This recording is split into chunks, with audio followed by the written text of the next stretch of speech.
Hello সবাইকে, আমি Rimjhim and welcome back to my channel act with actress Rimjhim. তো চলো আজকেও একটা নতুন শর্টসের মাধ্যমে নতুন ভিডিও নিয়ে এসেছি। আজকেও একটা ভাইটাল কমেন্টে রিপ্লাই করব, সেটা হলো ইন্দ্রজিৎ নস্কর আমাকে লিখেছে যে আরেকটা প্রশ্ন ছিল কি করে আর্টিস্ট কার্ড বানাবো। আর্টিস্ট কার্ড বানাতে গেলে কিছু নিয়ম অবশ্যই আছে, এমনি এমনি তো হয়ে যায় না।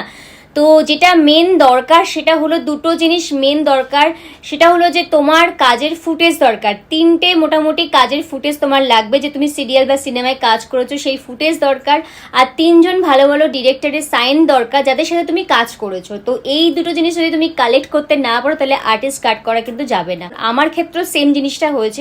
আমি কাজ করতে করতে প্রায় 3-4 বছর পরে আর্টিস্ট কার্ড করেছিলাম, এবং তখনও আমাকে সেমই করতে হয়েছে যে আমার কাজের ফুটেজ আমাকে দিতে হয়েছে 3 থেকে 4টে, আর হচ্ছে 3জন ডিরেক্টরের সাইন আমাকে দিতে হয়েছে। তো এইগুলো যদি তোমার কাছে না থাকে তুমি কি করে আর্টিস্ট কার্ড করবে? তো এগুলো আগে করো, তারপরে আর্টিস্ট কার্ড করো।